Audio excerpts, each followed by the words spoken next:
At least 12 people are dead and several more are injured after Friday's tragic mass shooting in Virginia Beach, Virginia.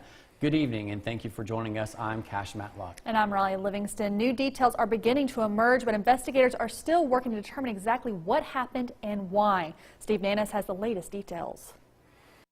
We will not be defined by this horror. We will go forward. A community in mourning and in shock, searching for answers. I would ask all of you that are viewing this today to continue to please lift up Virginia Beach, continue to lift up these victims and their families. Police say that Friday afternoon, a 40-year-old engineer in the city's public utilities department opened fire inside a Virginia Beach Municipal Center building. On Saturday, officials revealed the names of those who lost their lives. They leave a void that we will never be able to fill. The shooter was killed in a gun battle with police, and investigators are working to discover why he may have carried out this horrific attack. One Virginia government source said the shooter was a, quote, disgruntled employee. And amidst the terror, moments of heroism. 4 officers entered the building and engaged the shooter. One officer was shot but survived thanks to his bulletproof vest. Police Chief James Cervera credits them with preventing even more deaths. This was not what is traditionally a police-involved shooting. This was a long-term, large gunfight. And no matter what the investigation reveals, residents say they will focus on each other, a city in need of healing. I know what our community is made of. We will define who we are in this moment. And by defining who we are in this moment, we will come together like never before. I'm Steve Nannis reporting. A remembrance for the victims will be held at the Virginia Beach Municipal Building on Thursday night. A person is injured after an early afternoon crash. Witnesses tell us a stopped driver and a cyclist collided on 11th Avenue South. The biker was taken to a local hospital. We're going to have more information as this develops. Earlier this year, Aiden Green, a young boy from Montgomery County, was mauled by half a dozen dogs while riding his bike. That's right, and today people from all over the state came together to show their support for Aiden and get an update on his health.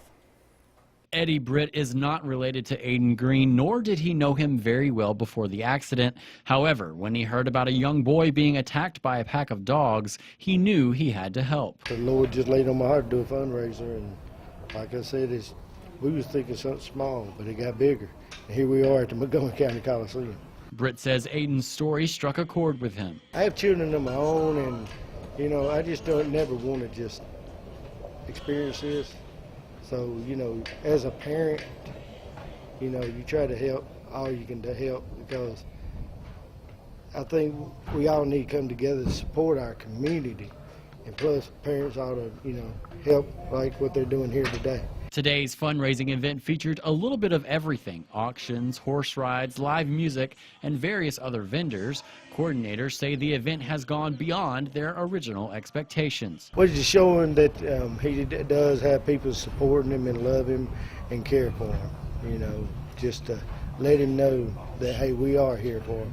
As for Aiden, those that know him say he's on the road to recovery. It's going to be a long, drawn-out process for Aiden. He's got a lot of physical therapy to endure. He's already undergone several skin grafts, and so he's, you know, he's undergone a lot. You know, he is just an amazing little boy, you know, and we're just blessed to have him here. Got word that he is home. He's recovering slowly but surely. You know, he's going to probably have some therapy, rehabilitation, and all that. But he's going to, you know, hopefully he'll be back going again. Aiden has actually stood on his own. You know, he is in a wheelchair. And, you know, hopefully with physical therapy and everything, he will be up and walking before we know it. Event organizers say they want to raise enough money to help with Aiden's medical and travel expenses, as well as lift his spirits. The biggest thing is we just want everyone to know that everything that we've done has been out of love and care for Aiden. Hope we make him feel special that this is about him. Today's his day. This is the Aiden Green Day. For more information about the Aiden Green fundraiser, you can visit our website at WCBI.com. And it's time now for our first look at our forecast with meteorologist Jacob Dickey. Jacob, another warm one out there today. Yeah, it really was. In fact, today is the first day of meteorological summer. That measures the months of June, July, and August. Temperatures right now in the mid to upper 80s with lots of sunshine out there. We will see the warm weather sticking around with us here for the foreseeable future. Dry for now, though. However, there are some scattered showers and storms off to our north and to our west. I think we get a chance at some rain later on this week here. As we go into tomorrow, then a few isolated storms are possible. We'll be partly cloudy with temperatures into the low 90s out there. Looking ahead, summer weather is here. The rain is coming. Also the first day of hurricane season. Details on all of that coming up in just a bit. Thanks, Jacob. We all know the saying, when life gives you lemons, make lemonade. The second annual Lemonade Day kicked off throughout the Golden Triangle. And the event lets kids be their own boss for a day. Our Stephanie Poole got a taste of what the kids went through. She joins us live in the studio with more. Stephanie? Yes, over 300 kids got out their parents' pictures and set out to make their own creations on lemonade. Some kids tried something new with different flavors of lemonade, and some had homemade treats for sale, too. Throughout the Golden Triangle, 94 lemonade stands are lining up to give out a sweet treat. But this isn't a coincidence. It's the second annual Lemonade Day. Worked on this together for the whole week. Jake Gamble, along with other future entrepreneurs, signed up to participate. Director of MSU Outreach College of Business, Jeffrey Rupp, says Lemonade Day is designed to teach a real-world experience operating a business and financial literacy. And we tell the kids to do three things with the money. Spend some because you worked for it, save some because that's smart, and share some. And that's what they did. Spend it, save it, and share it. Jaden Claire Everett participated last year. She says her profit allowed her to take a trip. I had enough money to go to Paris. Kania Lucia says some of her earnings will go to charity. I'm donating some to church, to St. Jude's Hospital. I'm keeping some. And Taylor Rice is already thinking ahead for his future. Save it for college. But it wouldn't be possible without community support. Even with different flavors of lemonade and homemade treats, it all comes down to the customers. But it's bigger than that. This doesn't work unless the community gets out and supports it. And that's what's overwhelming. Some of these kids last year made over $500 at these little stands, and that wouldn't have happened without the community support.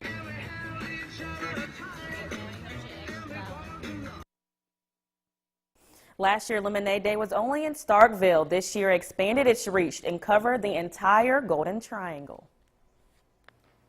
A local organization is encouraging men to take charge of their health. We'll have more on that coming up next. For the third year, residents of Saltillo got a chance to meet members of law enforcement and public safety community up close and personal. The Care Flight helicopter from North Mississippi Medical Center was a popular attraction at the Touch a Police Car event at the city park. There were also representatives from other area agencies, including the Saltillo Police and Fire Departments and the Lee County Sheriff's Office. Saltillo Police Public Relations Officer Deandra Poole was the event organizer.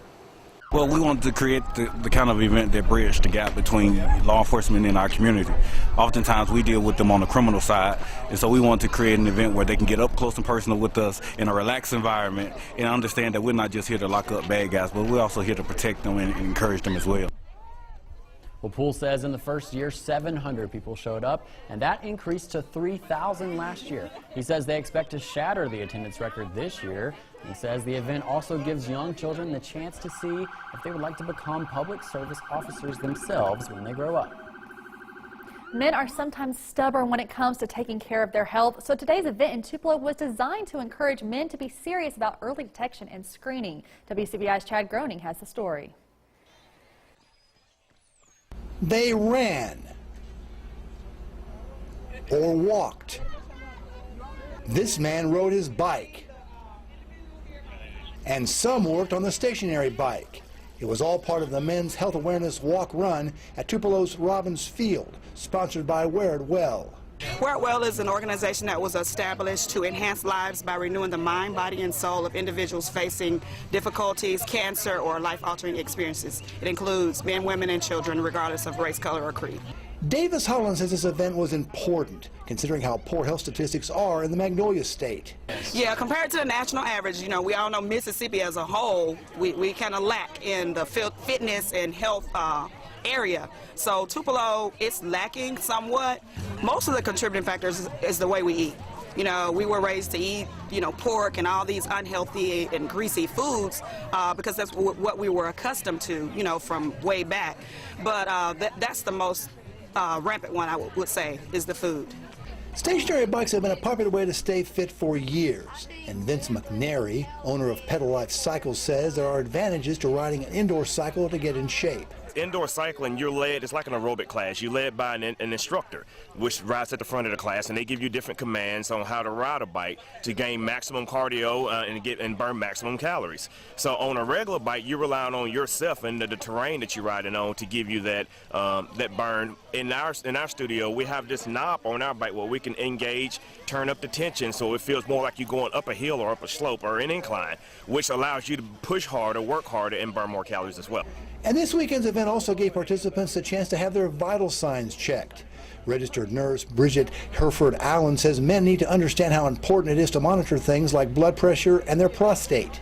Sometimes with the male species, it is kind of hard for them to go to see their regular doctor on a regular basis.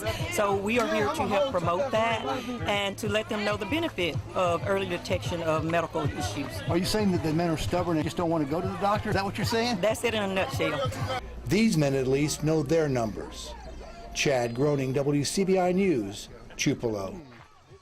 Organizers of today's event says June is the month to celebrate the men in our lives and encourage them to be responsible for their own health. The rain potential looking a bit higher here as we head through the weekend all the way into next weekend. 2 to 3 inches possible. Some of that may be because of some tropical trouble to our south. I've got those details coming up here after the break. Our WCBI First Alert AccuWeather forecast with meteorologist Jacob Dickey. Well, outside in Starkville right now, very warm out there. 88 is the current temperature. A little bit drier in the air, though. Dew points in the upper 50s across the region. That's actually a fairly nice feeling, refreshing air at mass out there. 88 in Columbus, 89 in Macon, 90 in DeKalb, 89 in Louisville. Those temperatures will fall here over the next few hours. We'll be heading for the middle 70s through the 9, 10, 11 o'clock hour. I think overnight tonight dropping down into the middle to upper 60s with a mostly clear sky. Look for light winds generally under 3 miles an hour across the region. Down to 65 in Columbus, 67 in Starkville, Calhoun City down to 66. We'll hit 65 in Eupora overnight tonight. And today was Lemonade Day, of course. Had lots of great photos shared on social media. This one came from Addie, Lila, and Audrey Ann in West Point.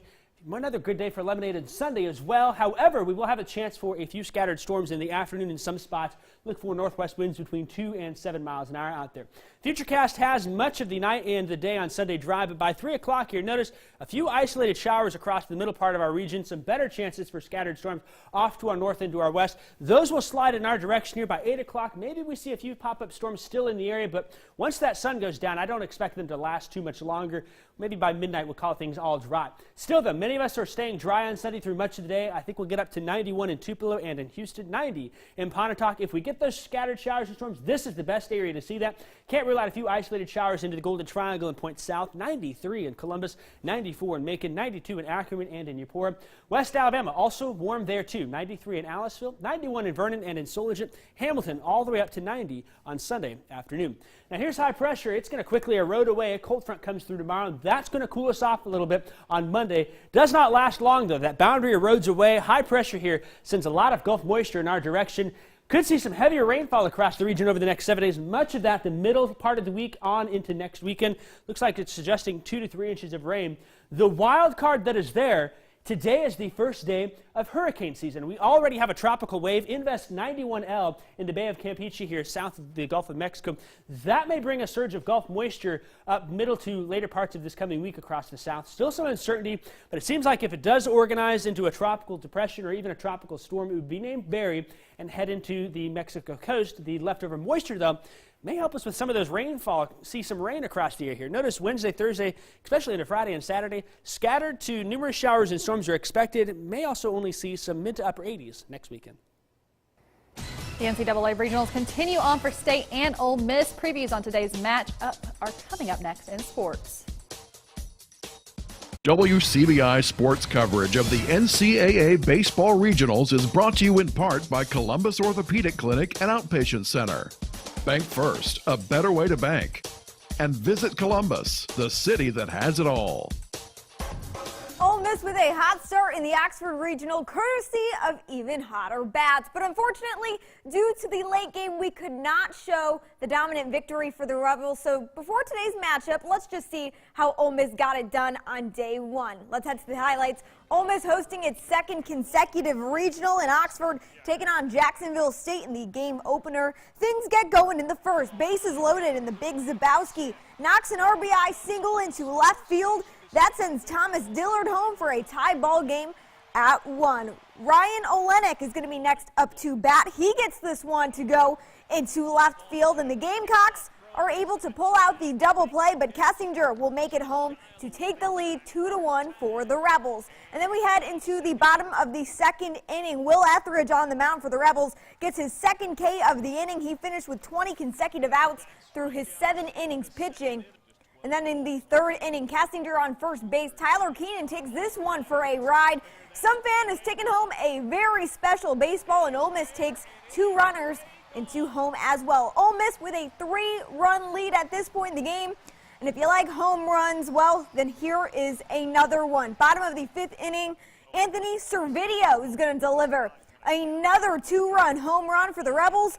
A 10-1 lead over Jacksonville State, and Ole Miss gets the win in a big way. 16-2 was the final score last night. The Rebels are competing now in the winners bracket against Clemson. With more on the Rebels matchup today, WCBI Sports' Chris Bolton joins us live from Oxford. Hey, Chris.